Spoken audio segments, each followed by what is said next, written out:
5 to speak. So want you to save that number. Now, later tonight in the conversation, we'll be talking about the growth of Afrobeat music globally and what it will take for the African film industry to take the same path. We'll also discuss the Kenya movie industry's successes, failures, and the way forward. Na bila kusahau tapokea mziki toka DJ wetu machachari mleta habari DJ OmoshFaya na kudunda kule viwanjani na Micah jezi yake nambari 7 mgongoni akituletea habari za michezo. So moja kwa moja toka Kilimanjaro Studios ni mimi mtangazaji na mwanahabari wako mpendwa Ali Badawy. Kwetu wananiita mteule na wengine mniite mjukuu wa Masai, because I'm Kenyan by blood, American by design, Masai by choice. Sichagui, sikagui na sibagui. Karibuni tena. Let's talk now. Let's talk politics. Now, of course, we're not going to be talking politics this hour, but we'll be talking to Kenya TV and film producer from Houston, Miss TSHYRO UNIS. She'll be talking about her latest movie, DODOMA, and how she balances family life with being a nursing practitioner and making movies at the same time. So I want you to stay tuned for that and more. And I'm your co-host and producer, Ali Badawy. It's Friday the 10th of March, and we are coming to you live from Kilimanjaro Studios outside Washington, D.C. Please, please, please remember to subscribe to our OneMic Show YouTube channel and follow us on Instagram at OneMic Show. And on panel with me tonight is Mr. OneMic Kamakawa. Ruth is out with apologies tonight. Sports anchor Micah is in studio tonight. Our resident DJ OmoshFaya is live on the decks kama kawaida. And also not forgetting super producer Mubelo Bandio, who is also on deck. And we are going to get started right away because we have a lot to cover tonight. Now we know that the African film industry is on the rise in the past decade, and ideas about the continent have been popular, from old movies like The Lion King to more recent ones like The Woman King. Now, Black Panther, aka Wakanda Forever, was a big cultural moment for African ideas in Hollywood. We also can't forget Lupita Nyong'o's Oscar for her role in 12 Years a Slave. Now, the recent trend, however, has been for African movies to be made by African producers. Nollywood in Nigeria has been taking leading the charge for decades. South Africa has been a close second with big movies on Netflix like The Kings of Joburg. The East African movie scene, however, has been a mixed bag of hot and cold for both Kenya and Tanzania. Now tonight, we're going to talk to a Kenyan TV and film producer from Houston, Texas, Miss TSHYRO UNIS. Now, TSHYRO is formerly a Miss Kenya USA. She's a mother of 2 and currently practicing a nurse practitioner. Her latest production is the movie DODOMA, set in the beautiful and pristine island of Mafia off the Indian Ocean coast in Tanzania. Now, DODOMA features a Pan-African cast of actors that includes famous names like Vicker and John Dumelo from Ghana. It also features actors from South Africa, Tanzania, amongst many other countries. Now, TSHYRO is here tonight with us to tell us more about juggling her family life with a career and being in the film industry. So TSHYRO, karibu sana to the OneMic Show. I don't know if you're hearing us. Just tell us how you're feeling today, TSHYRO. I hear you well. Can you hear me? Yes, we can hear you loud and clear. Thank you so much, TSHYRO. How are you feeling today? Well, I mean, that introduction makes me think like, okay, we're done. No. We are just getting started. We're just getting started, Yeah. TSHYRO. Yeah. But how are you feeling today? How's Texas? Texas is good. It's perfect weather right now. So Okay. you come here a week or a month from now, it's going to be humid and hot. So right now it's just the perfect time for you to visit. Okay, great. So we're going to be coming to Texas, but we're not going to tell you when. But now, TSHYRO, before we get started, why DODOMA? Why not Nakuru, Mombasa, or even Rongai? TSHYRO. Yes. So I don't know if a lot of people are very well versed with the film industry or TV or production in general. In order to have something produced, you either have to have a foot in the door, know somebody, have a lot of money, or have all of the above. So for me, I know a lot of people in the industry here in the diaspora, but not back home. But when I started the project is when I was able to branch out and get a lot of contacts from home, from Tanzania, from Uganda, from South Africa. I mean, they just kept coming. So Dodoma was born out of a friendship, a professional friendship I have with a director friend of mine who has done multiple films to date. Okay, all right. Okay, good. But I think we're gonna have a conversation about if there's gonna be maybe a Mombasa in future, a Nairobi, or something else close to that. So Yeah. so now to get us started, we know that you are practicing nurse practitioner, which is essentially a full doctor for maybe those who are not very familiar with some of these positions in the medical industry in nursing. Where did the dream of making movies start? Or maybe at what point in your life did this epiphany happen? Shiro. So first of all, let me clarify. Nurse practitioner is similar to what physicians do, Okay. but it's a different training and thought process, but it's similar. So we have to always delineate the difference and ensure that the medical practice does not get that, oh, it's kind of the same thing. No, it's not. They Okay. have a higher level, more years of training than we do. So that's the major difference there. But anyway, so back to how this started. So I got myself into a pageant about a long time ago. I'm not going to say the year. Someone's going to do math and then figure out how old I am. So let's not do that. So anyway, from the pageant days, I met like a lot of people who were in the film industry. I was intrigued by the fact that they approached me to be in some films or be in a music video. And I did a couple. But when I was doing this, I realized that the market was at the time catering to what the white mentality is, what we make films to be acceptable, and changing our narrative to fit what is acceptable in the society. It wasn't more, say, telling our stories, it was more taking their stories and making our African stories become streamlined and acceptable. So that bothered me along the way. And I also didn't like the fact that, I was naive in the industry. I didn't know what I was doing. So I didn't pursue it at the time. And so I went back and pursued heavily my nursing career. Okay. So that is where the interest, the curiosity was born. Okay, all right. And you said that you're not gonna tell us what year that was. I But know you're gonna say it, so no, I don't know. Like I don't know. This is you talking to us. So you have to tell us. Maybe there's some people who wanna know. Yeah. Or maybe if you just got into this recently. That's just No, basically what I'm asking. I wish. Yeah. I wish. No, this was in 2005, 2006, and 2007. So I was Miss Kenya USA 06. Okay.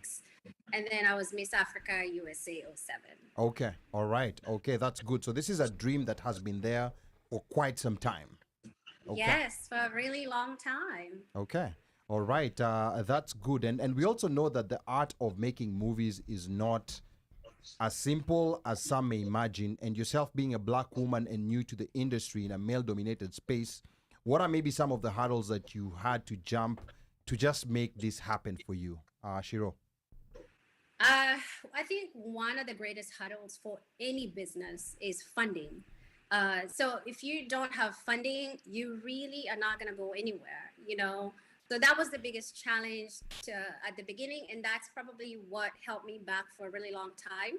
So if I look back maybe 10, 15 years ago, if I wanted to pursue this heavily, I would have had to source funds or collaborate with someone or have expertise in the film, TV production area. So for example, be a director, be an editor.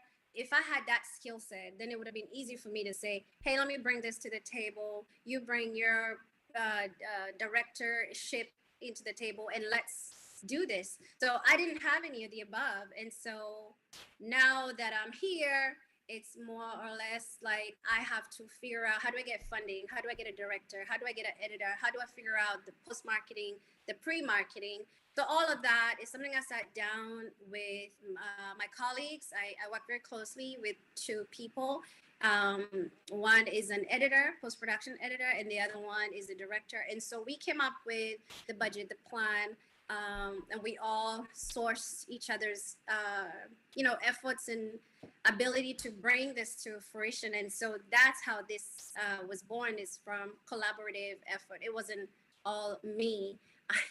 It seems like the face of Dodoma carries me, but no, there's a big team behind this whole project, not just me. Okay, good. And we're going to be talking about Dodoma later on. I want to remind the listeners that you're tuned in to the OneMic show, and I'm your co-host and producer, Ali Badawy. We're talking to the TV and film producer, TSHYRO UNIS. Now, TSHYRO's latest movie, Dodoma, features popular Ghanaian actors Vicker and Dumelo.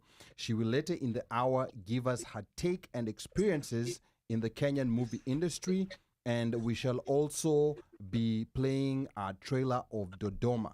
So want you to stay tuned for that. I don't know whether we have that trailer ready, and we're gonna be playing it. But as Mike cues up that trailer, I wanna go to Micah real quick. Micah, what do we have in store for the sports segment tonight? And salimia pia wasikilizaji.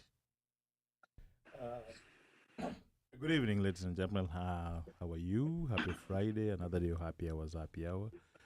So today, what we have in store for you in sports, we're going to be discussing what are the chances of Kenya being relegated or actually staying up in the circuit next season, and we'll also be talking about the upcoming KRFU elections, and we'll be looking at some of the candidates who are going to be putting themselves forward for their elections.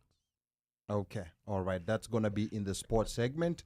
So want you to stay tuned. And I also want to congratulate Rosemary Wanjiru, winner of the Tokyo Marathon this past Sunday. So congratulations. Very good this happening in Women's, was it the Women's Month, or was it Women's Day, or was it Women's Week? Please, boss, yeah. don't fumble. Don't no, fumble. No, you guys know what I mean. No, you guys understand what I mean. No, Yeah, it's one of those. I don't know what you mean. No. Yeah, it's one of those. We are not going to be categorized in that group. Yes. You're on your own on that one. Bro. Okay, so I take an L for that.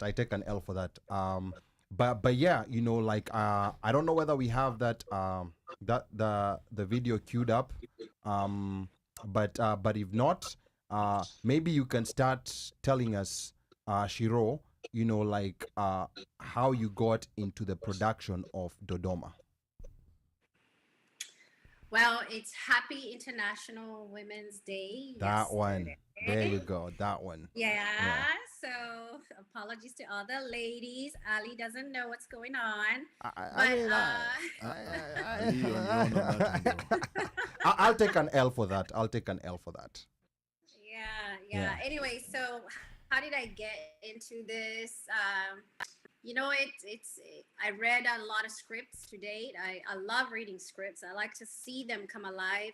For me, the joy is really to do the work behind the scenes to create it. So by being able to see the story like in a book and actually come alive, and you're behind, that work, that's what's intriguing to me. So with Dodoma, I read the script. I had read a couple more scripts, but this one kind of spoke to me. I love the fact that it was an island. I love the fact that it was a very simple story about love, and also very complicated by the fact that love is also very complicated. And I could see myself being one of the characters. So, that's how I got involved with Dodoma, and I was able to kind of put, my hands in it really, and, knee deep and everything, like literally, even like walking in the ocean, crossing to go to the island. So Dodoma is a very, very near and dear project to me. Okay.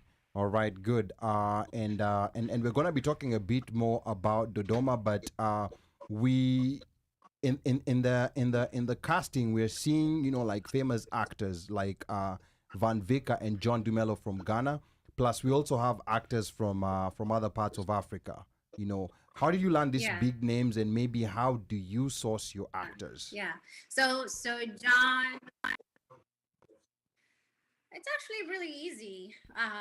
If you have the right sales pitch, the right script, you have the right funding, it's really easy to get the actors that you need. I think the greatest challenge is not having a name or a face. So for me, nobody knew that I did this, or nobody has ever even heard of me. So that was the greatest challenge that I had to start the project, or any project, so to say. So I didn't do the approaching. I let the seasoned director and editor get their hands dirty.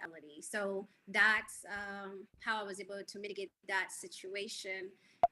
And so once they got involved, we were able to get these actors to come on board, send them their contracts, and figure out how to fly them to Tanzania. Okay.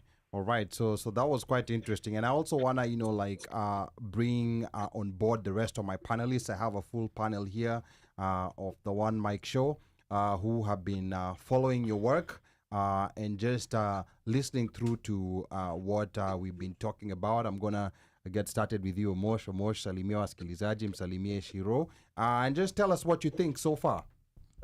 Hey Shiro, karibu to the show, and to our listeners, thanks for coming on board.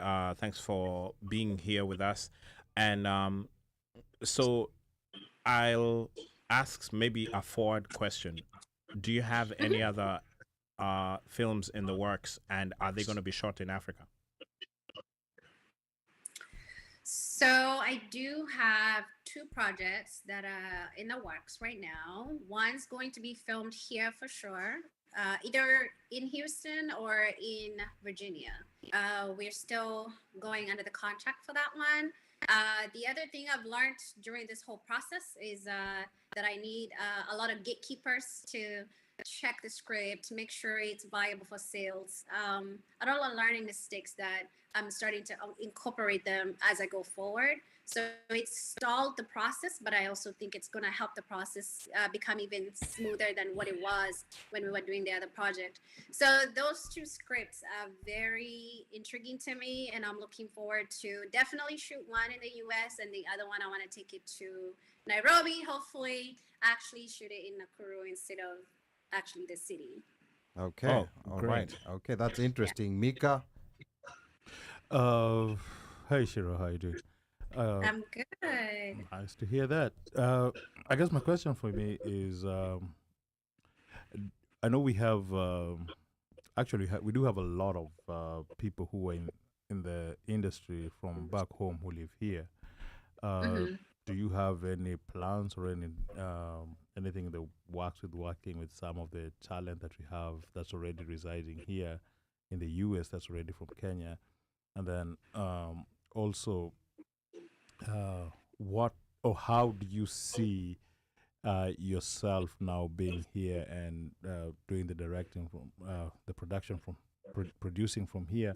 How do you see you using the position you're in trying to bridge the gap of bringing talent from home or movies shot from home to this market right here? So very, very big questions. The first question was, how do I see myself bringing talent from home? And also, do I use the talent that's already here from home? Those two questions. So the first part, it will be my honor and my privilege to work with talent that's already seasoned, because it's really difficult to start to develop. Okay, I think we are losing your Talent, sound. especially Okay. when you have it would be. Oh, are you losing my sound? Yes, there's kind of it's kind of breaking up, but I think we can hear you now. So go ahead. Okay. Yeah. So I was talking on the topic of using the talent that's already here in the United States. Yes. To me, that would be the easiest place to source talent, because they're seasoned actors and actresses. So I'm looking for them. Even when we were looking for talent for DODOMA, it was really difficult for me. So I think this gives me a platform to connect with actors, actresses, writers, editors. So this is great. I will give you my contact that we could share so that I am able to get a hold of, or people can get a hold of me so we can collaborate and work together. Now, bringing talent from home to here, I would love to do that. Now, do I have the budget for it right now? No, but there are things that could be worked around to make sure that we can afford to do something like that. And we can maybe shoot part here and shoot part back home, which is definitely much more affordable. Okay, we're having some challenges with. It's buffering on us. Okay, yeah, I think it's buffering on your side. I don't know whether you can hear us, Shiro. Yes, I hear you just fine. Okay, now we can hear you. It was kind of buffering on your side. Yeah, but go ahead. Yeah, so I'm interested in bridging. Oh. Hajalipa bundles. Yes, I think we're still facing some challenges. She's still bridging the gap between us and her. Okay. I think hizo bundles za huko Houston kuna vile zinachoma. Ama ni Safaricom. My bundle. No, they are big bundles. They're big bundles. They're big bundles for Texas. Okay. Sorry. I think Ted Cruz is not there. Sorry. Yeah, ebu ngoja tumsikie sasa. Oh, you're back. Okay. Let's see. It seems you have a technical director I'm there. back. No, she's not back. We can My production. Oh, you have a manager production is right team there. here. Okay. No, his title is Babe, and he's working to figure out what's going on. Okay. All right. Good. Okay, Yeah, okay. but I think we're getting you back right now. So I think you can just proceed. In case of anything, we're gonna let you know. So you were in the middle of saying something. So I'm saying that my goal is to bridge the gap between the diaspora and Kenya when it comes to film, because we have a lot of talent. And, why not use it? I mean, everyone else in the industry is doing it, right? Okay. So my goal will be use the talent that we already have here for projects that are affordable in this territory. And then if we're at home and we need to actually do like a part production here, part production there, then we could marry the two together and work with the team there and the team here. Okay. All right. That's good. And now, going to the Kenyan movie market, maybe how much have you been involved within that market, and how come we never saw Kenyan actors in the Dodoma trailer? Oh. Pressure. I'm in the trailer. No, actors, not directors. Eh? So. Not directors and I producers. was an actor in the film. Okay. Were you on the trailer? In the film. What? Yeah. Okay. All right. Maybe. We'll see. Yeah. Maybe. I think you can see me. Yeah. Maybe we need to watch. Maybe we need to watch the film. To be able to see you. So besides you, was there any other Kenyan actor in the movie? Or someone from Nakuru? No. So let me tell you my experience with that. And I see like I'm freezing. I don't know if you can still. No, get we can me. hear you. We can hear you. We can hear you. Okay, so my experience with reaching out to the cast or actors and actresses in Kenya was really difficult. Everyone, and I kid you not, to the very last day of filming, I attempted to reach out. Nobody was accepting to work with me because I'm a known producer. The film is being shot in Tanzania. There's a negative connotation about films coming out of Tanzania. They're called bongo movies. But when you watch Dodoma, it is not a bongo movie. It is not just any other African movie. It's a movie that's actually really well done. And, all the people that came to the premieres, they could speak about it. So that to me is a stigma that I want to also help remove, because I think talent is talent no matter where it's coming from. And to have a group of seasoned actors that are not recognized for the work they're doing just because of the location of the film, that is something that rubs me off the wrong way. Now, talk to us a little bit more about that. When you talk about there's a reputation that Bongo movies have in Kenya. This is new, you know, like, because I personally watched Bongo movies, you know, like growing up for a very long time. But you say there's a reputation issue with Bongo movies amongst Kenyan actors.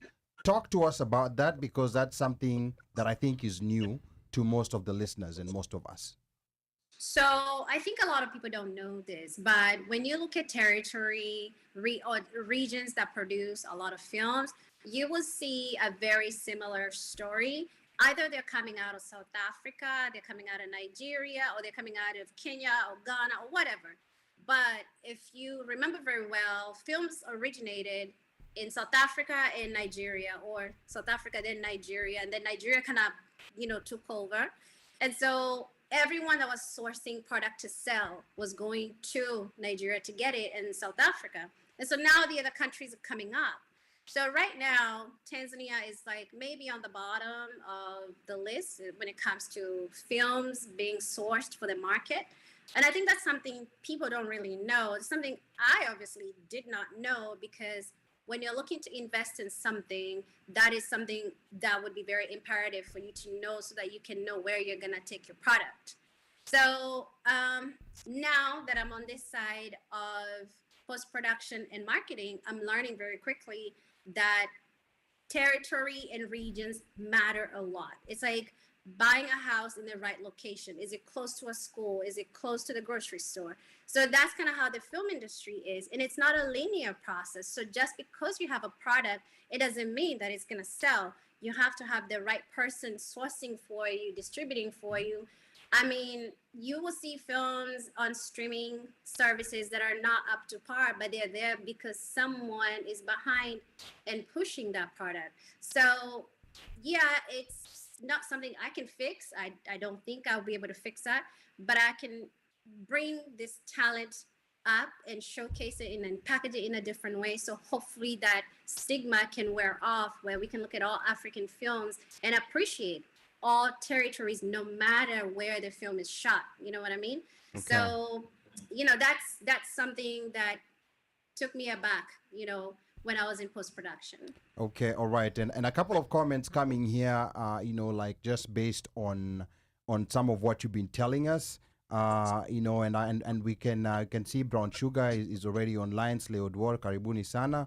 Sambaza, nasema nakupatia salamu nyingi. And then we have Ida Alicia, who has been in the Kenyan, you know, like acting scene and in the Kenya film industry. She says that I know Kenyan actors have been heavily exploited in the past.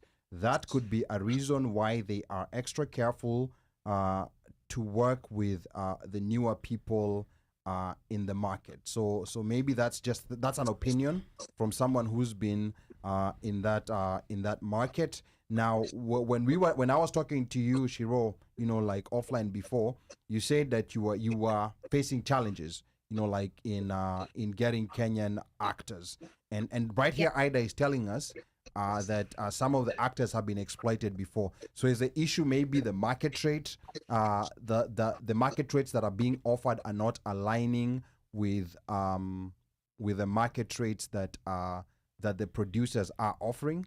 TSHYRO.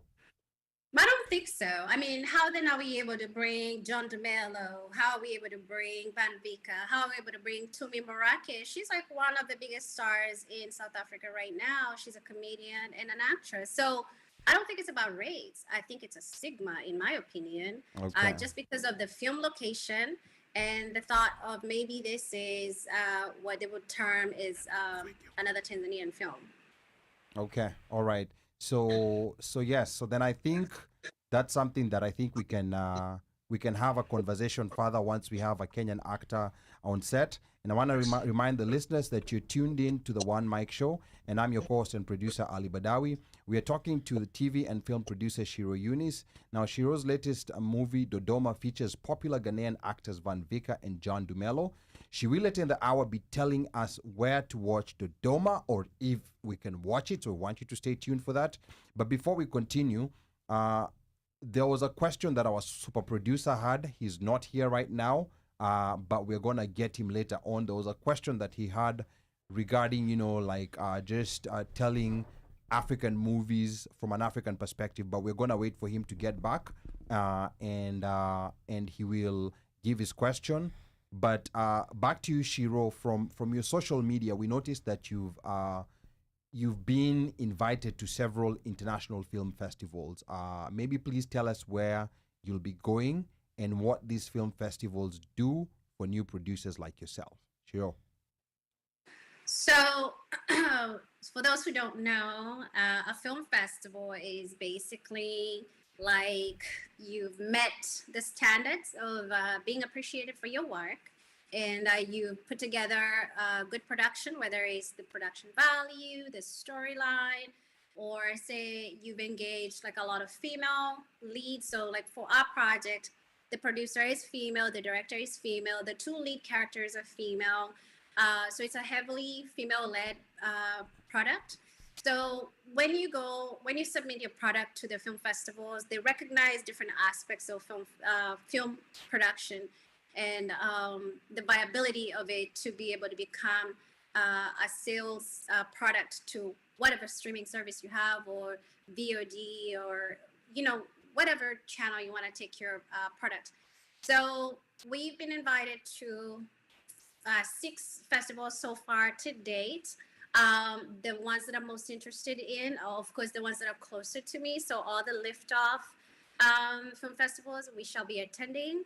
I do look forward to going to India because I have such a vested interest in India. I have friends from primary school there that are in the film industry, and I'm looking forward to attending and actually, realizing this late dream that I just started to cultivate. So my goal is to attend all, if at all possible.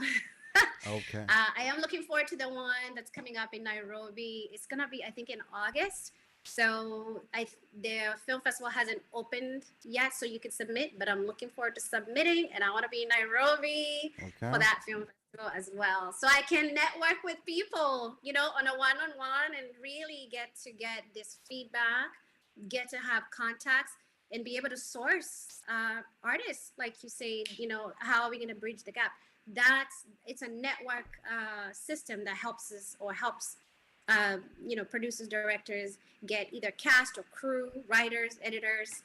So yeah, that's what film festivals are. So it's such a privilege to have those nominations. Okay, are you gonna be coming to any in the DMV area in DC, Maryland, Virginia? I know you said you want to shoot one of your movies in Virginia. So are you gonna be coming to the area anytime soon?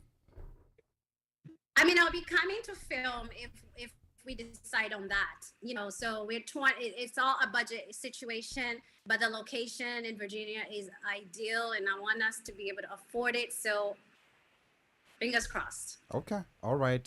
We look forward to that. And then, want to remind, the listeners that for those who have a question for Shiro, the number to call is 202-683-4570. Press *5 to speak. I want to come back to the studio again, just to get back to the panelists and see, if they have any other questions for Shiro. Micah, let me start with you, and then I'm going to come to Omosh. Ongeza no Omosh, but ni sawa. Yeah. Anyway. Your questions are hard. No. I'm not going. I'm not going. All right. For me here, it's just simple. Okay, now you've got your budget situated. You've got the set. You've got the crew. You've got everything. You guys have arrived at the set and you're ready to shoot. What were some of the challenges that you experienced in shooting the movie DODOMA? Where do you want me to start? Weather. Let's start with weather. So anyone here in production knows when you're filming, or even anyone, if you take a picture in broad daylight and sunshine, you're overexposed, right? Yes. So you want the dull, kind of sulky weather. It produces really beautiful pictures. Well, we had that because it rained majority of the time we were on set. So fortunately for us, the picture quality was excellent, but the production time went from here to here because you can only be outside for so long before it starts raining. So that was one big challenge. And then it was Ramadan. So food prices are astronomically high, and we had a cast and crew of 40 people. So you're feeding these people, but the food now is no longer 100 shillings a potato. Now it's like 800 shillings a potato. So it was just, it skewed the budget. So that was another challenge. The other greatest challenge that to now I still can't get over is we were supposed to ferry from the mainland to the island, but then the ferry canceled. And again, production time, because again, we're on a very restricted budget. So guess what? We had to fly the whole crew in 3 private jets from Dar es Salaam to Mafia Island. And you can imagine that also skews your budget. So from the budget perspective, everything was working against us. And then Van Vicker got sick on set. Uh-oh. This is while in the island. You know, mind you, I'm a nurse. But actually seeing a foreigner get sick in your hands is a completely different story. And you're not in your comfort zone, which I would say is here. Because if you put me in a hospital in Kenya right now, I'm going to be like, okay, I don't know what to do. But here, I can at least know how to navigate the system and how to get him to respond quickly or call the right people. No, we had to figure it out. Luckily for us, he is a very well-seasoned actor, a gentleman, you know, someone that I would love to work with many, many, many times because he's able to take situations and reduce the escalation level by the farthest degree, bring it all the way down and say, all I need is hydration. I have a medicine bag. It's here. Can you just bring it? You know, I don't think I need to go to the hospital. He was very easy to work with, but you can imagine how I felt. You know, he's sick and he's on my set and I need to figure out how to get him better so I can bring him back on set. So the challenges were endless. You know, there are many times I was on a boda going from set to the other set to get something or to bring a battery that was left behind. I mean, you know, one time we were in the ocean and we had to walk from like maybe half a mile, maybe I'm exaggerating, a little less than a half a mile in the middle of the ocean because the water already drew back and the boat cannot dock.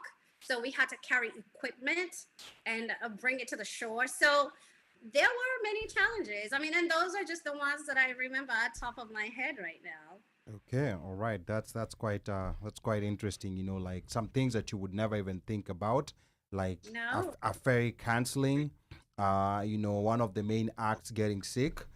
So that's quite interesting. Mike, you've been quiet. Been trying to sort out the production technicalities over here. Okay. You are a one-man production team. I am telling you. Hint, hint. A what? A one-man? A one-man production team. Hint, hint. Let's see if he can talk by himself. He can't talk by himself. Kupiga selfie production. See, they don't get it. Anyway, I know you had challenges, but you know, out of that experience, still you learn something. Maybe you can touch on that, and I think I'm not wrong. I think you had posed a question pertaining to what the struggles, let's say, in the film industry. I don't know if you have touched on that, or maybe you could expound on, let's say, Kenya, and at what point in time did we lose track of movies and film and content created in Riverwood? Riverwood ama kulikuwa na zile za KBC and then there's those ones that were being sold in River Road. Yeah. Anyway, you know, like what are some of the obstacles, challenges, or what do you think needs to be changed over there? Because we always have this discussion about music. Mm-hmm. Yeah. We have a lot of discussion, not that much about acting. Mm-hmm. Or the arts, but we do a lot of, you know, sports, running, music. Mm-hmm. But film, we really don't touch unless she was on Lupita.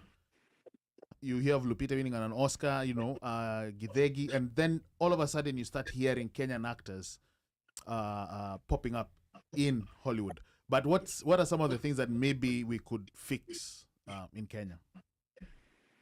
Well, I mean, you've asked me a very broad question, and me not having that experience in Nairobi, I'm not able to speak professionally on that level, okay? But I do maybe have some thoughts, suggestions. I think we as Kenyans have to be proud of our work, and we have to support each other. So I think that's number one. I think if we do not invest in ourselves, someone is going to rob us of what we already have. So that's where I would probably focus on, is investing in our products and ensuring that they are seen, they are appreciated, that we put value in them. Because the creative arts, it's not just entertainment. It's some people's livelihood. It's some people's career.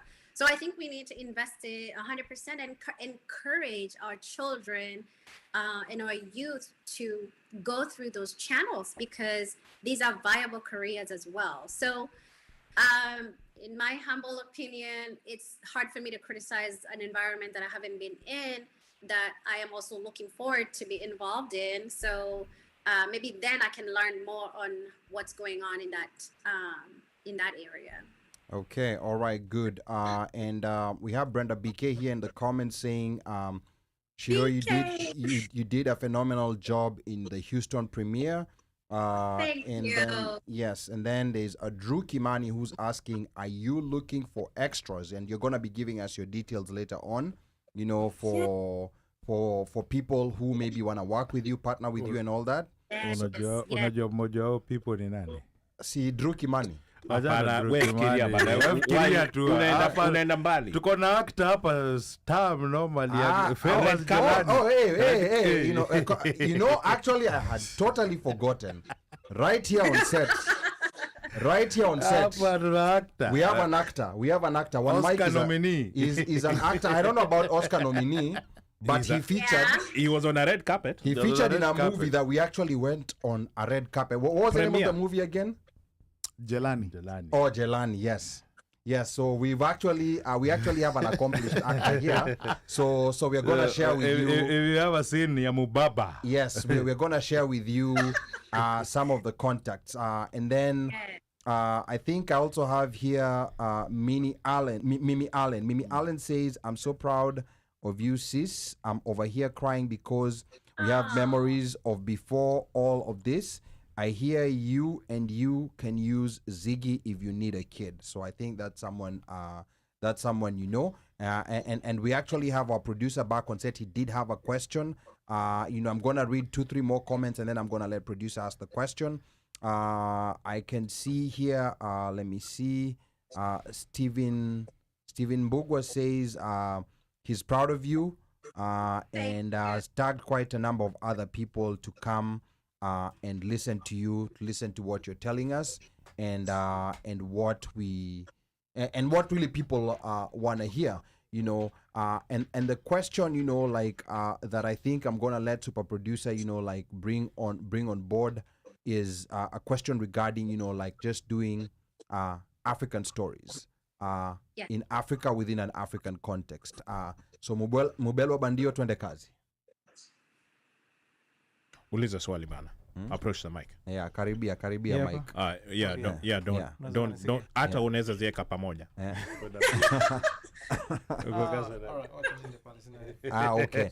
All right. So yeah. So basically, Mubelwa's question is going to be circling around the idea of African movies having African stories rather than being inspired by Western stories. So yeah. So Mubelwa, twende kazi. Yeah, and just for information, Mubelwa is a Tanzanian, so he might be familiar with some of those places that you were going, and some of the things that you were dealing with when you were in Mafia Island. So Bandio, twende kazi. Yeah. Umwoni. Anakusikia bora. Anakusikia bana. Anakusikia. Ongea. Si lazima umuone. Nakusikia vizuri kabisa. Kaka. Mpaka accent okay. badilika. Mafia accent. Ametoa mafia accent. All right. So swali langu. Naam.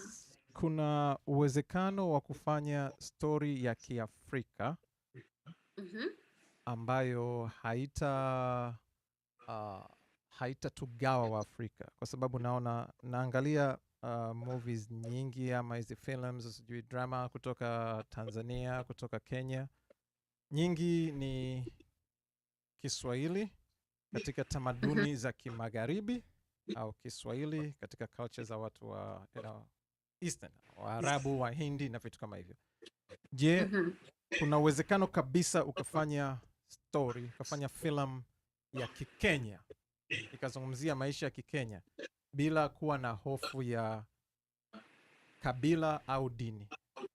Je, inawezekana kuwa na makabila mengi Tanzania, kuwezekana kuwa na makabila mengi Kenya au dini tofauti? Ndiyo challenge kubwa ya kumake African films, kwa maana kwamba ili ufanye hivyo utaonekana umewatenga baadhi ya watu. Ndio maana wengi wanafanya films za Kimagharibi kwa Kiswahili. Umeelewa? Kiasi na kuelewa kaka. Najaribu kuongea Kiswahili. Oh, good. So jinsi nahisi unajaribu kufahamu kama inawezekano. Naona vile umesema inaweza kuwa ni shida, kwa sababu ukatumia lugha moja muda mwingi kuliko lugha nyingine inaweza kuwa shida, kwa sababu mwingine atasema mbona lugha yangu haikuwepo kutumika. Yep. Kaya kutumika. Kenya yenyewe ina lugha kama 40 karibu 50. Yeah. Sasa kwa sasa hivyo lazima tutumie lugha ya taifa. Okay. Kwa hivyo lugha ya taifa ni Kiswahili na Kizungu hapa nyumbani kwetu Kenya, lakini ukifika Tanzania ni Swahili. Vile mimi naona hamna shida kutengeneza filamu ambayo inatumia Kiswahili ama Kizungu, ila inaendeleza utamaduni wetu, inazungumzia mambo ambayo yanatuaffect sisi wenyewe kama wananchi wa wilaya yoyote. So sioni ikiwa na shida, ila mimi na suggest iwe tu unatumia lugha ya taifa ambayo kila mtu anaelewa. Unaweza ongeza lugha kidogo hapa na pale, lakini ukizungumza lugha moja ikizidi kwa lugha zingine nyingi inaweza leta shida ya kutenganisha watu. Na jinsi ya kutengeneza entertainment ni uwaunganishe watu. So hiyo ndio input yangu. Okay, asante Bandio. Kidogo labda kabla urudi kwake nataka kuongezea kidogo. Nimeona katika movies za kutoka Afrika Kusini wanachanganya Kihosa, wanachanganya Kizulu, wanachanganya na lugha zingine ambazo kwamba hata hatuzielewi vizuri. Ukisoma pale katika credits za movie ndio utaona kuwa wametumia lugha karibu 3, 4, 5 ndani ya ile movie, na pia wakatumia Kiingereza. Ukiangalia kwa mfano Kings of Joburg, kuna series fulani sijui ilikuwa inaitwa Blood and Water, wanachanganya hizi lugha kwa njia moja ambao kwamba we mwenyewe hata hutambui kwamba wamevuka kutoka Kiingereza wakaingia Kikosa, kwa sababu wanatumia subtitles vizuri sana. Lakini if you look at it, that is how they are naturally. Even in life, like that is how they communicate. They'll be talking to you in English, alafu ingize kinini. Aro kiangalia Twitter, they tweet in English, alafu unasoma story, then unasikia gurugura. They just switch, and then so I think for them, basically, is what they produce is basically how they normally are. But don't you think Kenyans, we are like that too? We are like that, but we are very careful when you go to the movies. No, but then look at it this way. Look at movies like look at the movies that are coming out right now. Most Kenyan movies. Ada ile juzi yakina Disconnected. Yeah, there was some mixing of Swahili to English. Yeah, so it's something that I think everybody is doing it right now. And as she said, you have a dominant language. Alafu mna pengine ingine like ile try to make the movies like Kitambo, you could tell that they were scripted to talk in a certain way. because we've seen Americans or acting in English or the British acting in English. So we tried acting movies just in that particular way. But right now we're seeing the shooting movies based on, to try to make it as realistic as possible based on the location of where the movies story yake inafaa kukua.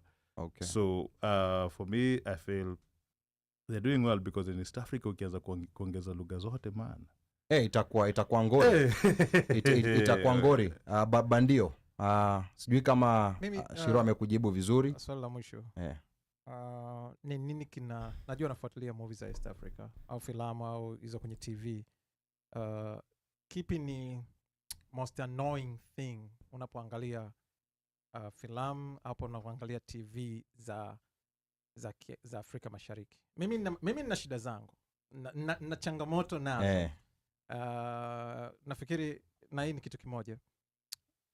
Tafsiri nyingi za comedy nyumbani zinahusisha, kwa mfano, lazima awepo mwanamke anajifanya kama mwanaume, anajifanya kama mwanamke.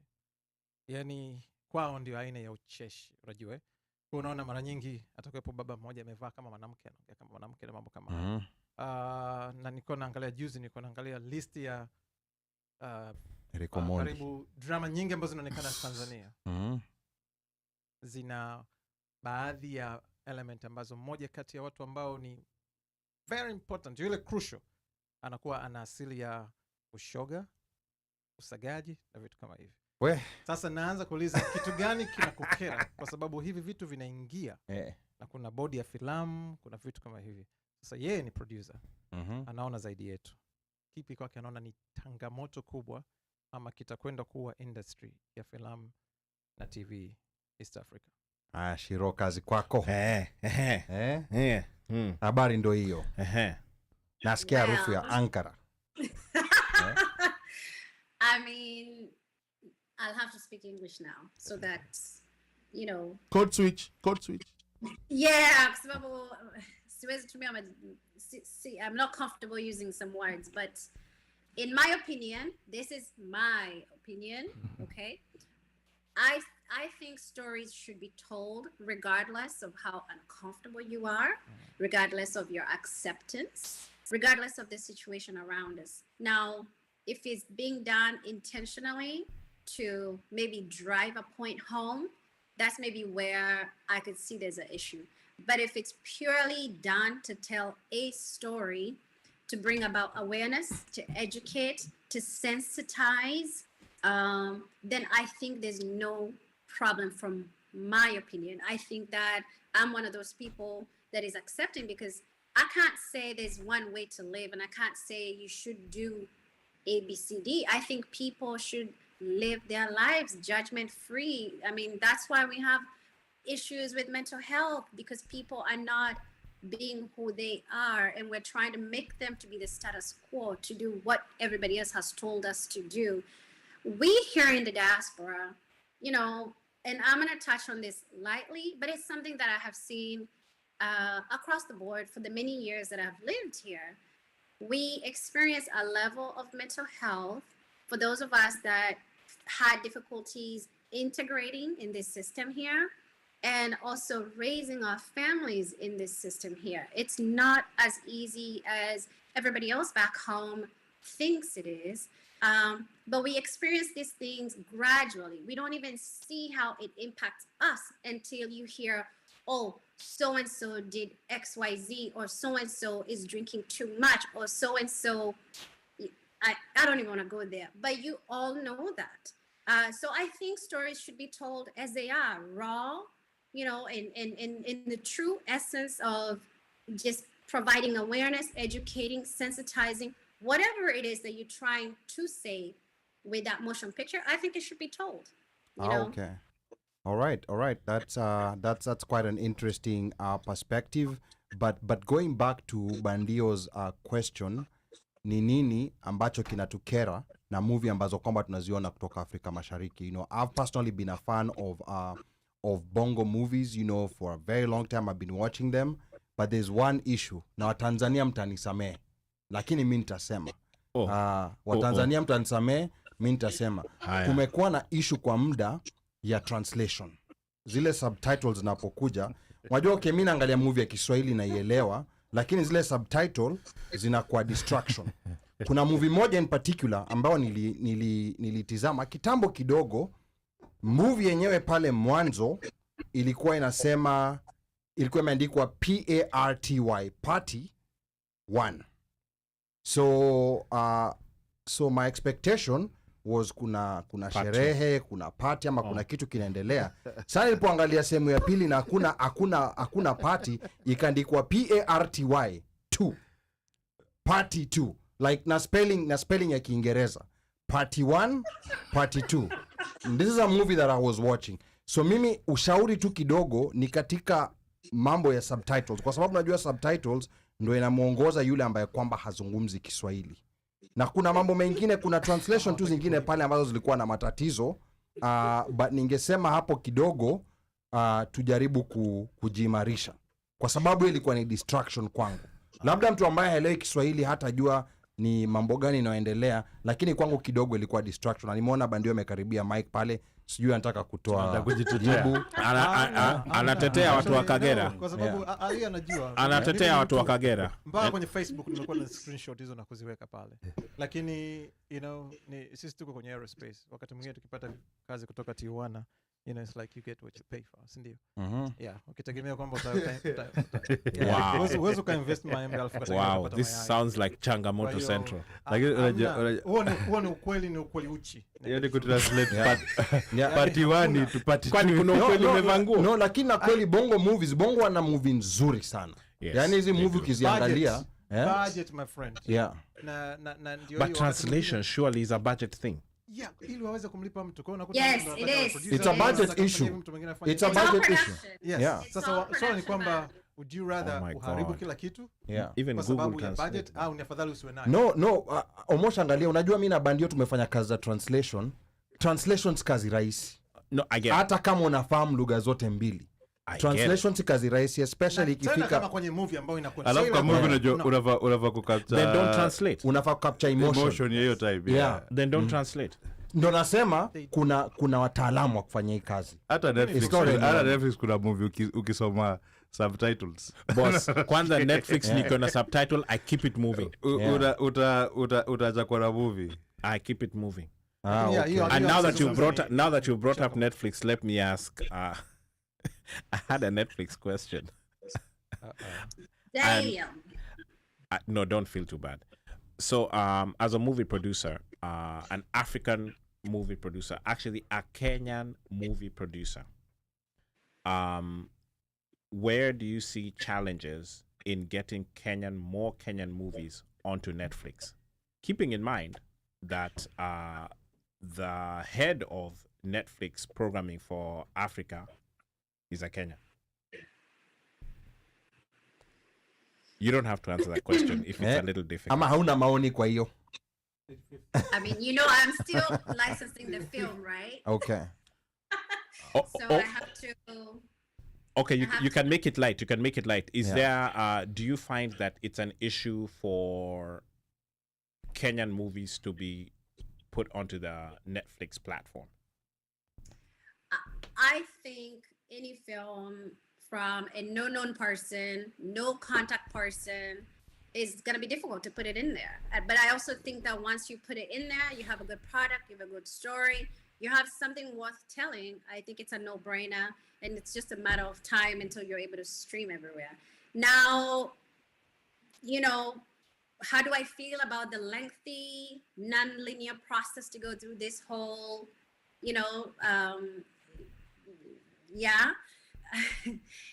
I think it's unnecessary, but then again, I am coming from a very humble beginning, and I need to be very careful with what I say and Correct. my perspective on this whole situation, because I'm new to it and I'm still learning. But I think just like any other industry, it needs to be a little more streamlined about, how do you go and where do you go to? But, I had to learn a lot of these things in post-production, because pre-production, it was very nice and clear. You have made contacts, you have, everything you need until post-production. But then when you get to post-production, it gets really difficult to go into the marketing phase. Everybody wants a piece of the pie. And so that process is become an uphill battle, but a very, very worth learning process, because I do want to make more films, and I want to make very real, authentic films about us, and especially us in the diaspora that are trying to still live this life here. So, I think there are many challenges, and I think that is something, having, to collaborate with people that have been there before would be very essential. And that's why, again, I'm here talking to you guys, telling you what's going on. And you never know, it gets to the right ear and gets to the right person. And, just recently, I was able to speak with Big Ted, thanks to you, Ali. Had a very good conversation with him. He, joined me in a network of people that I only dreamed of being a part of. So this channel is essential. It's influential. It's something we need to bring us all together. There is something for everybody, and this time it's for me. So I really, really appreciate you guys. Okay, all right, thank you so much, and we really appreciate like Big Ted taking the initiative to actually contact you and get you connected to the other Kenyan actors out in the West Coast, out in Hollywood. So hopefully something is going to come out of that. Now, you talked about like licensing, and you went a bit light on Netflix, but some people are asking, Dodoma the movie, we want to watch it. The trailer is up on YouTube, but where can we watch the movie? Like I was actually getting text messages of people who wanted to watch the movie before tuning into the show, so that they can, they can have questions to ask you about the movie, about the characters. Yes, about the characters and everything. So what's the deal with being able to watch Dodoma right now, Shiro? So let me just explain very briefly. So once you enter the licensing phase, I don't have the leeway of just, putting the film in the theaters, because now you're talking about, you want to sell it, how much, where, and when. So we were only able to premiere it 3 times in Houston, Jacksonville, and Jerusalem. My goal was to do a few more premieres, but that did not happen. So right now, you have to be very patient until we license, and hopefully you can stream it very soon in the comfort of your own home. Okay, stream it in the comfort of your own home. So I think we are going to be waiting to know what platforms we can stream it from, because there's so many people who want to watch it. And maybe, is there any possibilities of premiering it maybe in other cities out here in the US, in the DMV maybe? Is there any, especially the DMV licensing? Ali, uko na license? We can find a license at the DMV. License. I have a license in my pocket. Yeah. Well, in all, full transparency, right now, no more premieres, because again, I'm going through this process. So I have to give it enough time for it to get through the channels of where it needs to go. Like I said, it's not a very linear process, something I'm learning in the back end.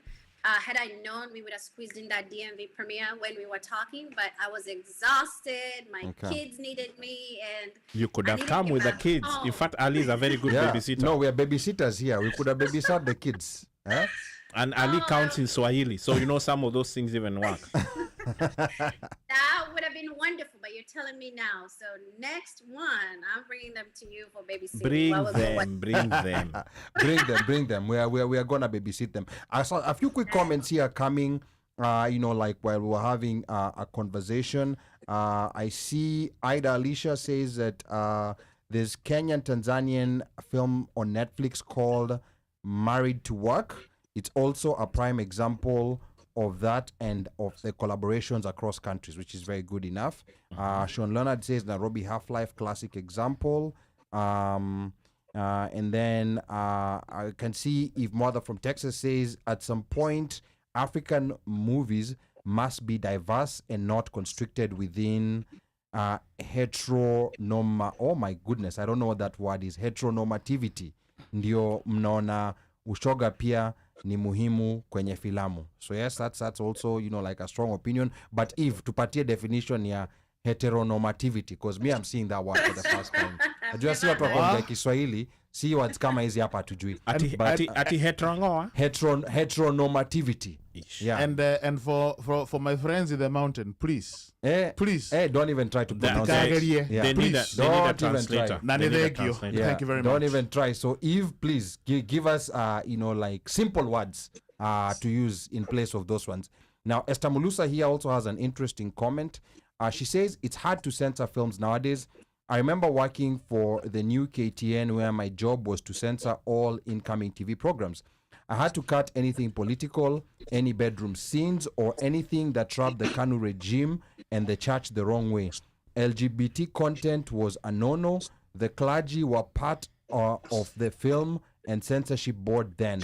Now things are more liberalized and less censored. That is very interesting historical information. I never knew the clergy were part of the board that was responsible for Boss. censoring what's coming on the media. They always were. Remember, there were even there were books that were banned, and it came straight from the church during Emma1's time. Yeah.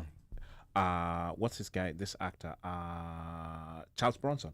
A lot of his movies were banned. Yes. Clint Eastwood. Some of his Mhm. movies were banned just because of the shooting scenes. Oh yeah. Kenyan Yeah, content yeah, too was yeah. being banned. Usini Dennis. Harakishe. Dennis was in bed with Nani. What was that chile of his? I forget the chick. Usini Harakishe. Yeah. That thing was banned within like I think the fourth. Was it the fourth episode or something? But you know the weird thing is that these shows were being banned, but there were shows like No One But You, Lucia Mendez and Andres But Garcia. those ones But came it later. was in No, like- those it ones was in came Lukuda way Badawy. later. Okay, those ones were in the Way- 90s. Yeah, they looked Way- after yeah. yeah, Those KTN. ones were in they the came. 90s. Yeah, They KTN came Yeah, in, and then when KTN came No, in, we actually, were- those we were ones, more I think liberal. Kina No One But You. I think Kina No No, One But You on zilikuwa KBC. yeah, zilikuwa KBC, but then But they came KTN was later. already showing Okay. such content. Yeah. They came So much KBC later. had to catch up. Okay. Yeah. much, So much later, man. so quite interesting. And then Esther Father says, I saw some Nigerian movies using seasons and episodes wrongly. Seasons are literally streamlined according to Western weather season. It doesn't apply to Africa. Just a quick comment on that, Shiro. What do you think about that? You know, like seasoning African content based on American seasons. Shiro.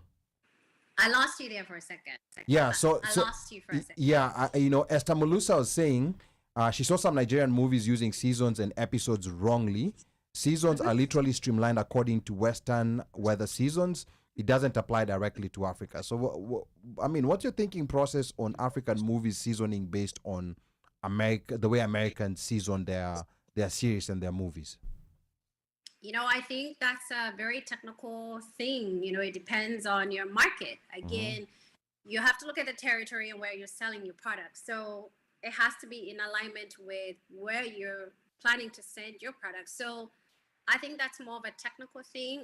I think that in my planning phase in the future, then I'm looking to see, okay, if we make this film now, is it ideal for Valentine's time? Is it ideal for the fall?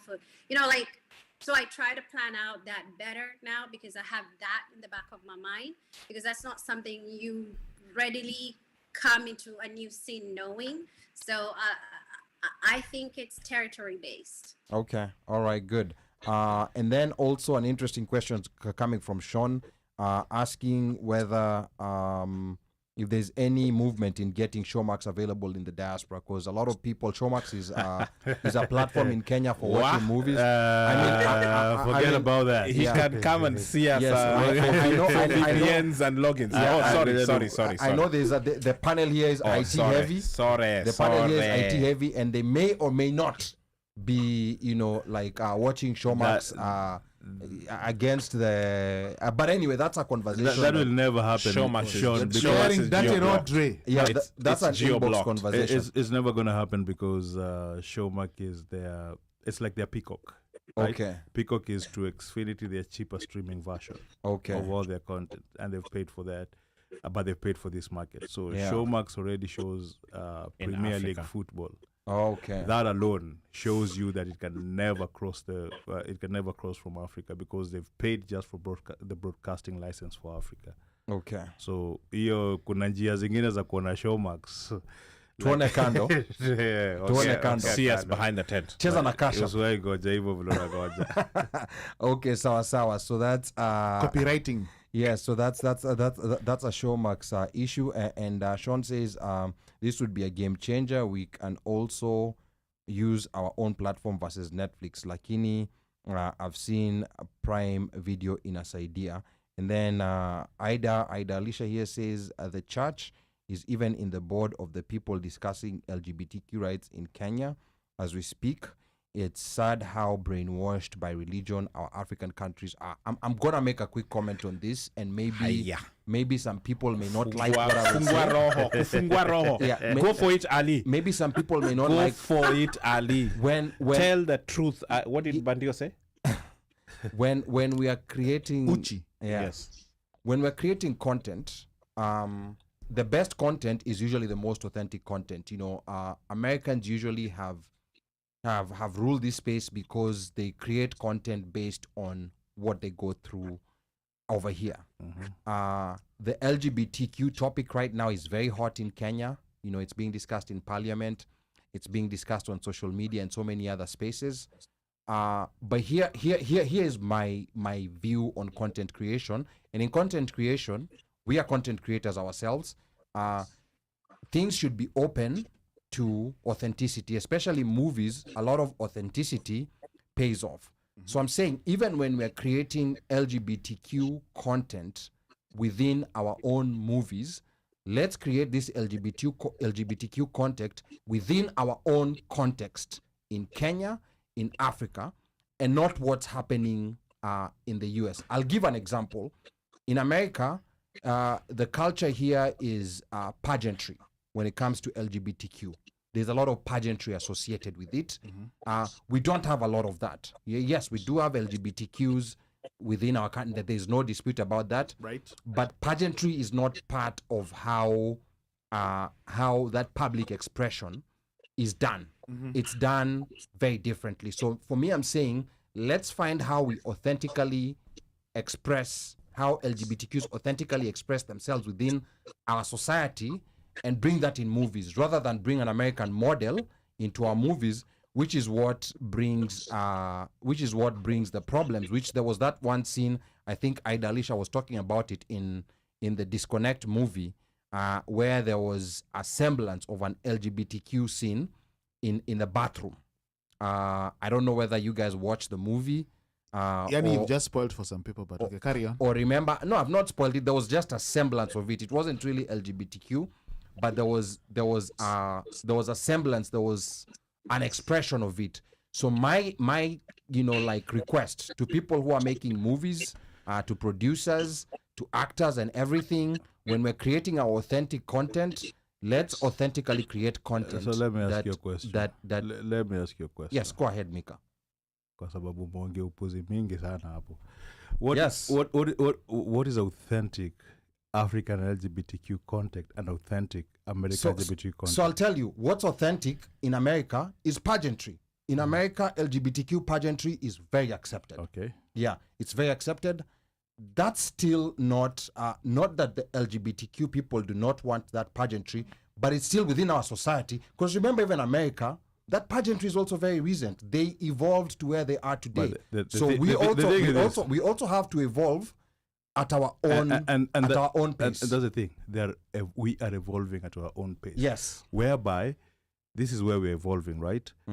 Right now, what they're trying to do is make it illegal for somebody to love who they want to love. Make it illegal. Basically means that you loving somebody, you're not outside there shouting you're gay. Yeah. You loving somebody puts you in jail. Because you have chosen that. Because somebody who's in power resonates so much to the church, has the ear of the church, and then the church is telling them that, you know what, this thing of people loving each other is not like us. It's an African. It's not like there's so many things that say, right? The thing is, these are basic human rights. When you start blocking people from exercising their right, right? Now it doesn't come that and say that they try to do it in an American way. Yes, we are not in the same level where we are if you compare in terms of that, but when it comes to a point whereby we are trying to oppress them to a point where they can't even be themselves, we want people to live a lie, and then we want to come and say that stop trying to be like no, they're not trying to be anybody. They're trying to be themselves. So I hear you, Micah, and I empathize with you. No, but let me make a correction real quick. LGBTQ behavior right now as we speak, and this is now not What is me. LGBTQ no, behavior? No, Micah, give me a chance to speak. You had your chance. So, homosexuality in Kenya, as we speak, is illegal. Is illegal. And this is not Ali Badawy. This is Kenyan law. Yes. This is Kenyan law. It's illegal. It's so illegal. so when you say they're trying to make it illegal, it's already No, Ali- Micah, give me a chance. Let me finish. I gave you a chance to talk. And we don't want to make this a conversation about LGBTQ rights. But I'm saying it's already illegal in Kenya. And these laws were actually inherited from the British. You know, that's something that a lot of people don't know. This penal code that makes homosexuality illegal in Kenya, this is a code that was inherited from the British. So it's already illegal. So the conversation should be maybe they should be trying to repeal that illegality to allow people to express themselves the way they want to express themselves. But again, this is a conversation, in Micah. Kenya. Ngoja kwanza. Micah. Kamoja tu. Yeah. What's illegal in Kenya is actually the act, right? It's not illegal to be gay. It's illegal to be caught. Yeah, you can't have Yes. canon. You can't have canon knowledge Yes. with That is someone what, of the that is same what, sex. that, yes, but now what they're trying to change is that it's also illegal to be gay. They're trying to change the wording of the law as it is. So this, And happened on nasema hiyo ni oppressing of people for Yeah. them to be who they want to be. so again, We can move on yeah. to So another topic. let's go back to Shiro because we don't want to make this a conversation about Aya, LGBTQ. amevunja. Okay, somebody And hold don't break Mika. stuff. Amevunja Yeah, vitu. don't Someone hold don't Mika. break stuff to express yourself. But Atoli na iPhone. but yeah, but I think that's just my opinion, my position. You know, like and Entitled to it. and especially as far as content creation, because forget about even because the LGBT part is controversial. Forget about that. Even the use of language. You know, like when people start using English, for example, in movies, that's not authentically. This is not how they speak. Then the movie in Kama it loses a itself. certain taste of itself. We love those South African movies, despite the fact that they move between Xhosa, Zulu, English, and all. We love them because it brings an aura of authenticity, and that's why you know, like I think it will be very important for us to Agreed. to create our own ideas Right. and our own expressions the way we have it as it is. But anyway, I'm gonna let Shiro, you know, say a word or Hiya. two. We don't wanna take over this interview. Paul, from, Shiro, don't from her. say Don't run away. LGBTQ. Don't say Don't LGBTQ. run away. Don't run away. Yeah, just cover yourself with a curtain. No LGBTQ. Aya, okay, go for it.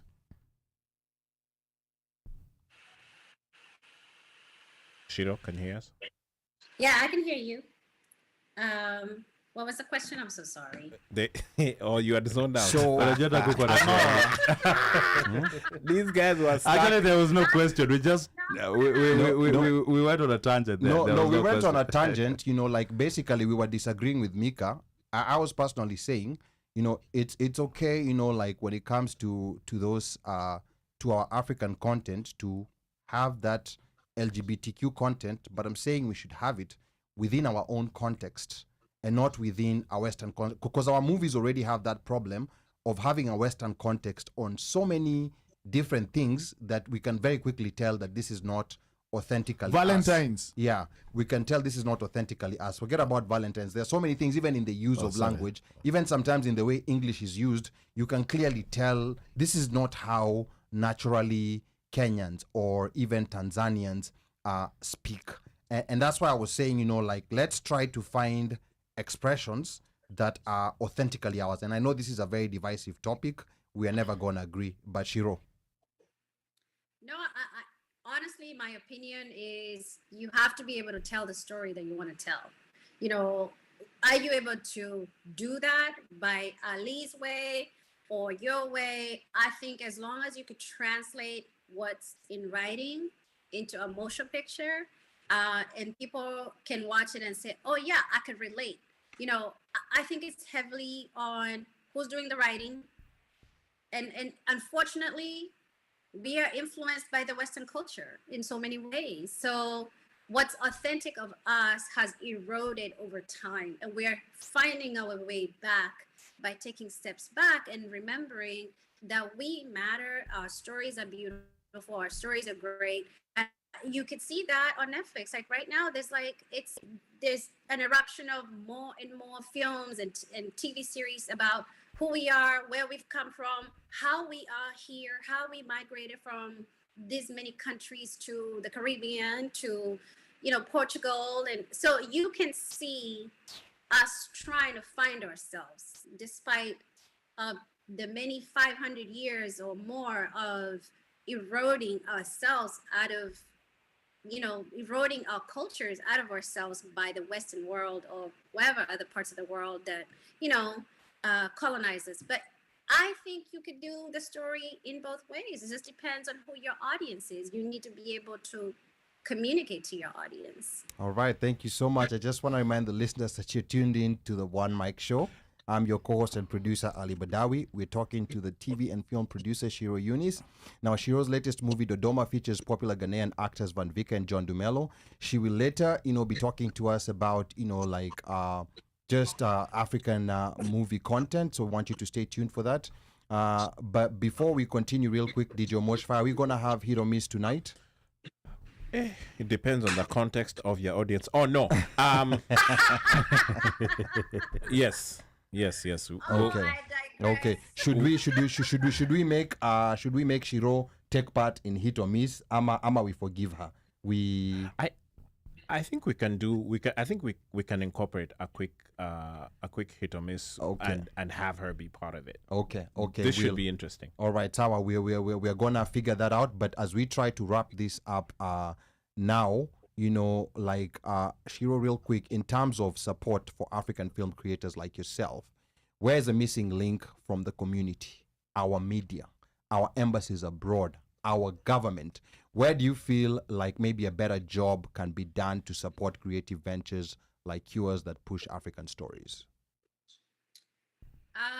In my opinion, I think that we're starting to invest in ourselves. We're starting to see a greater potential, whether it's here or home. In general, there is a hunger for Kenyan pride. There's a hunger for who we are. So it's just a matter of time of bringing the right people together that can push this agenda forward. So, for example, like I said, I had that conversation with Big Ted.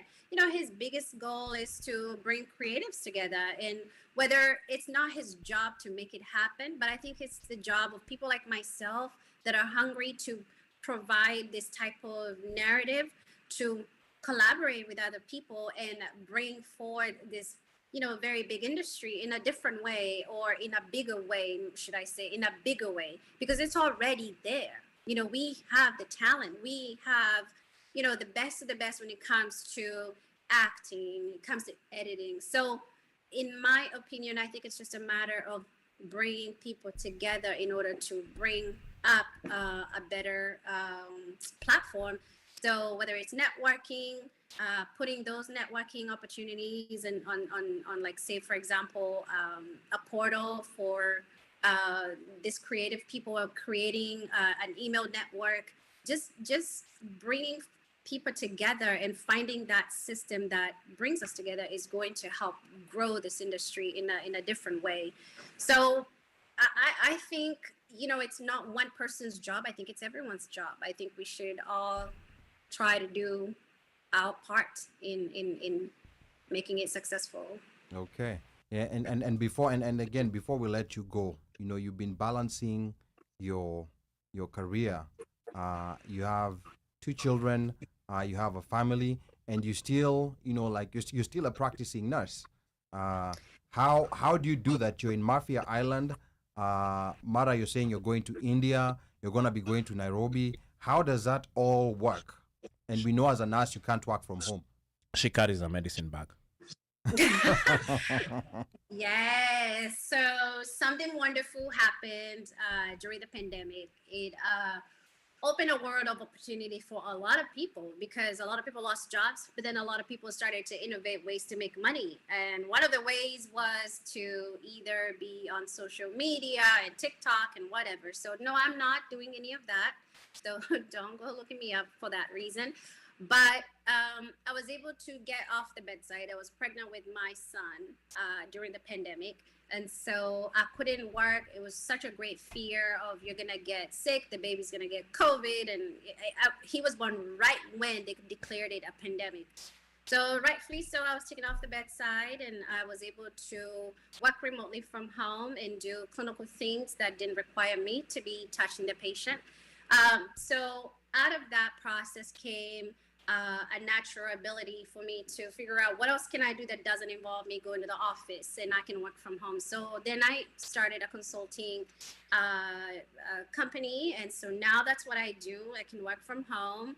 Sometimes I'm required to travel and sometimes I do have a heavy burden of travel for work, but I work for myself. And so that has allowed me to do more in the creative industry, to set time aside for me to read scripts, to edit, to make suggestions, to make meetings. So that has helped. Now at home, I'm so blessed to have someone who is very understanding of my craziness and cannot figure out why I can never sit still. I'm always trying to do something.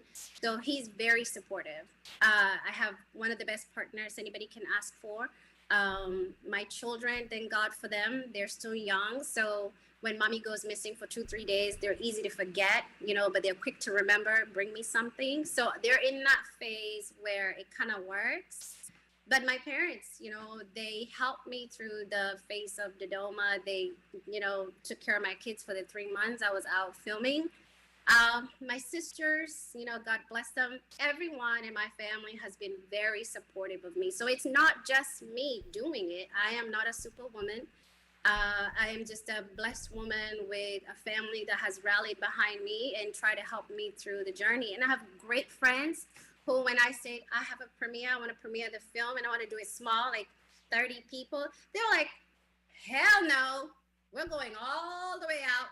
We're going to do this, do this, do that. And they all came together and they helped me. I am so thankful of all these people because without them, I wouldn't have gotten anywhere. So it's not just me.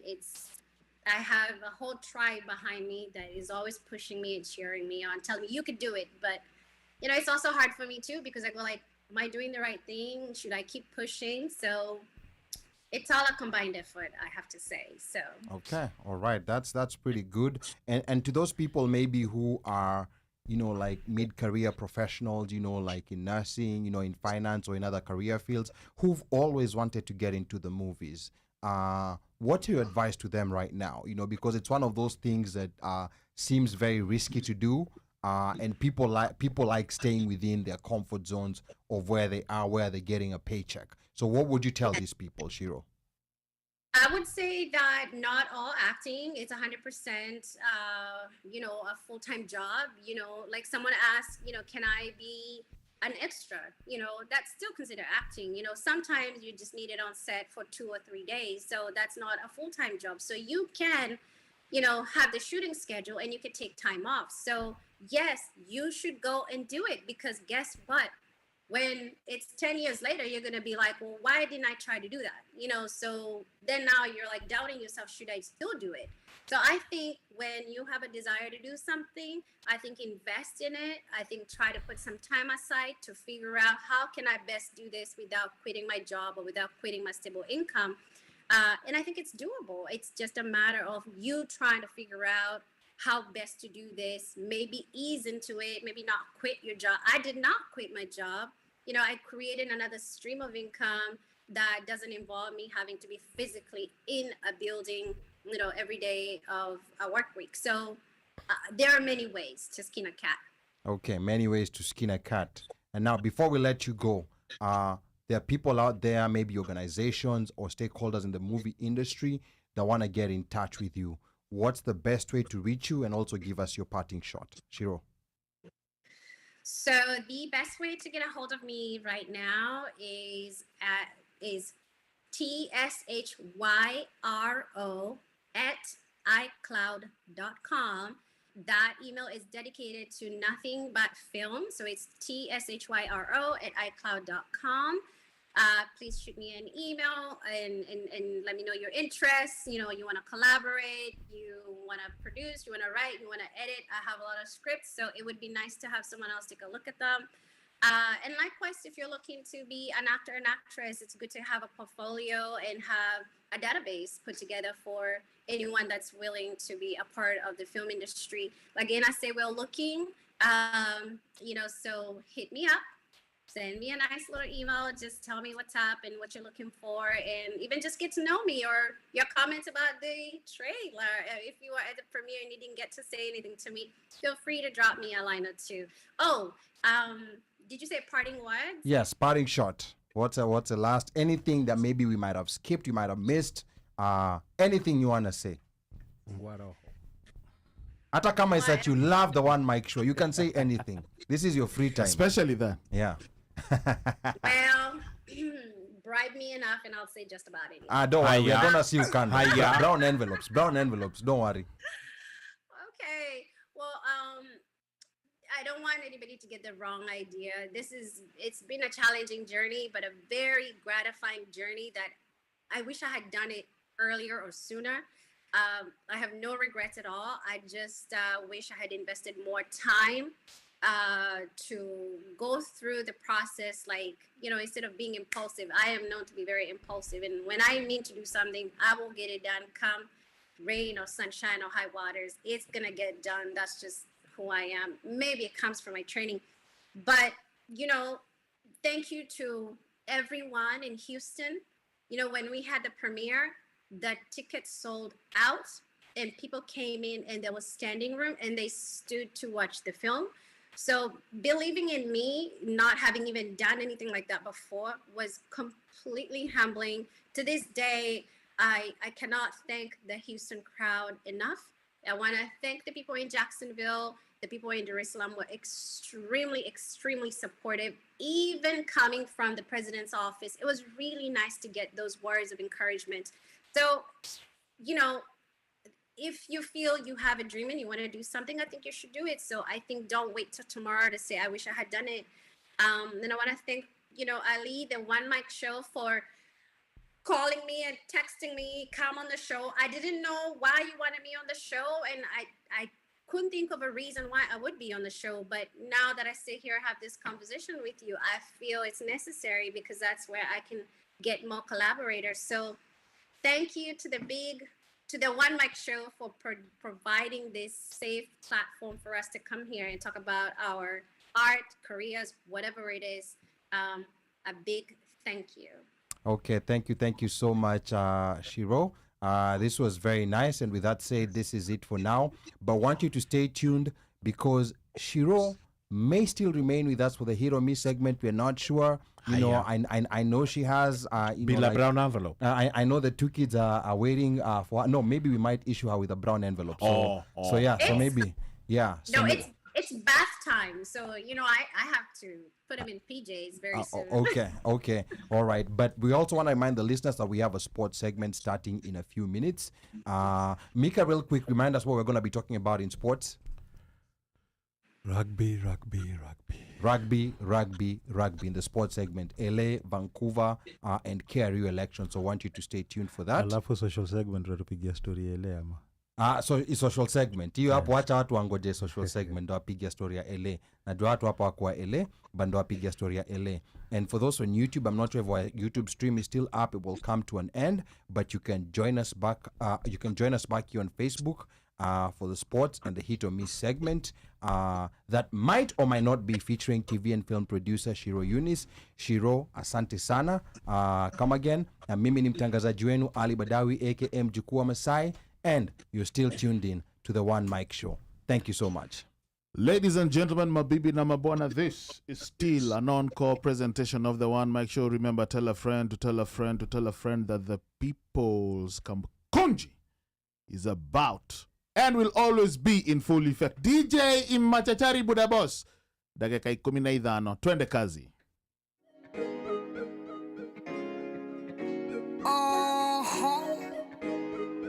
Chio mio Mkurugenzi Faiza on the beat. nakupenda straight from the heart to